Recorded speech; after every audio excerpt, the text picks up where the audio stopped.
Dan untuk mengetahui informasi terbaru terkait peresmian Sekretariat Bersama PKB Gerindra, sudah bergabung bersama kami koresponden CNN Indonesia Ausirion Dholu. Selamat siang Rio, ini pantauan Anda seperti apa situasi di sana? Apakah dengan diresmikannya sekretariat ini kedua partai lantas sudah menentukan nama calon presiden untuk pemilu 2024 nanti, Rio?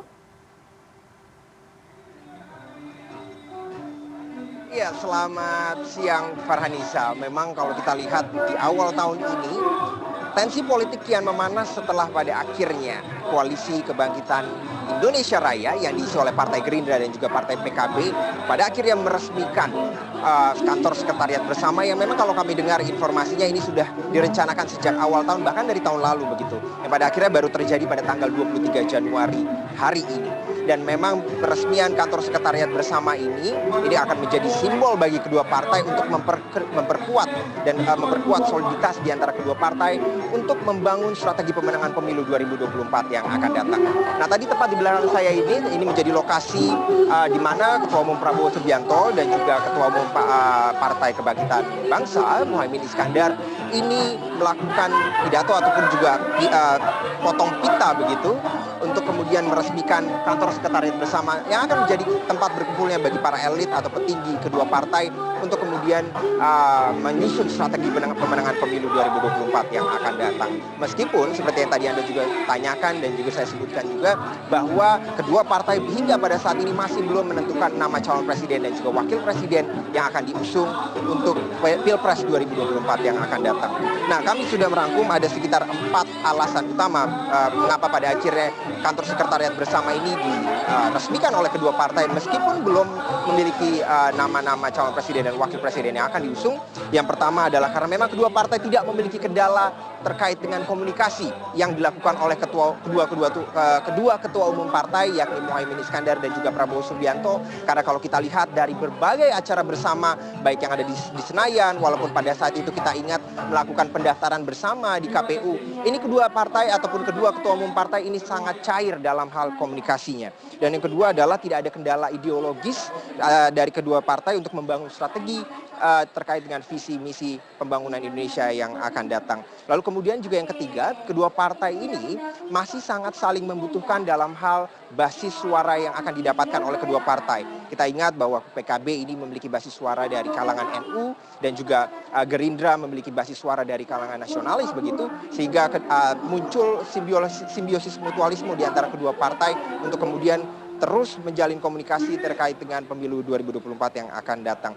Dan juga kantor sekretariat bersama ini menunjukkan bahwa kedua partai ada dalam posisi yang sejajar terkait dengan ideologi, lalu kemudian perumusan strategi dan juga perumusan visi misi terkait dengan pemenangan Pilpres 2024 yang akan datang dan membawa Indonesia ke arah yang lebih maju begitu. Nah, memang kalau kita ingat seperti yang tadi saya sebutkan di awal bahwa kedua partai ini pada hari ini memunculkan tensi politik yang kian meningkat yang tentu akan diperhatikan oleh partai-partai lainnya yang hingga pada saat ini masih belum membentuk koalisi juga begitu. Dan dari Gerindra dan juga PKB kita juga ketahui bahwa muncul spekulasi terkait dengan koalisi yang rapuh begitu karena memang hingga pada saat ini mereka masih belum menentukan nama capres dan cawapresnya. Ada sejumlah hal yang kami catat kenapa pada akhirnya muncul spekulasi tersebut karena seperti yang saya sebutkan ada negosiasi yang belum selesai di antara Ketua Umum Prabowo Subianto dan juga Muhaimin Iskandar terkait dengan nama calon wakil presiden yang akan mendampingi Prabowo Subianto dalam Pilpres 2024. Kalau kita lihat saja dalam hasil survei yang muncul terbaru ini dari Lingkar Survei Indonesia begitu, kalau kita lihat di sana bahwa Prabowo Subianto menempati posisi ketiga dengan perolehan suara 16%, namun untuk Ketua Umum PKB sendiri Muhaimin Iskandar ada di posisi 9 dengan perolehan suara 0,8%. Dan ini yang akan menjadi komunikasi ataupun negosiasi yang cukup rumit di antara kedua partai terkait dengan mengapa pada akhirnya walaupun sekretariat ini sudah diresmikan, namun kita masih belum bisa menjawab secara pasti apakah koalisi ini akan berdiri sampai pada akhirnya pendaftaran di KPU terkait dengan calon presiden dan wakil presiden akan dibuka. Kita tunggu bagaimana nanti, namun tadi yang dapat kami pastikan bahwa kedua partai, baik dari Ketua Umum Gerindra Prabowo Subianto dan juga Muhaimin Iskandar dari PKB, ini membuka kemungkinan terkait dengan bergabungnya partai-partai lain ke dalam koalisi ini, karena tadi Prabowo juga sempat menyebutkan bahwa meskipun di belakang saya ini hanya ada 2 logo partai, Partai Gerindra dan juga Partai PKB, mereka terus membuka kemungkinan akan nantinya ada partai yang bergabung dalam koalisi ini dan nantinya akan dipasang logo-logo partai-partai yang lain. Dia tidak menyebutkan berapa partai, namun dia memastikan bahwa akan ada partai yang lain yang akan bergabung dalam koalisi Kebangkitan Indonesia Raya. Fani. Baik, tentunya kita semua akan menantikan seperti apa perkembangannya jelang Pilpres 2024 nanti. Terima kasih koresponden CNN Indonesia Ausirion Dholu atas laporan langsung Anda.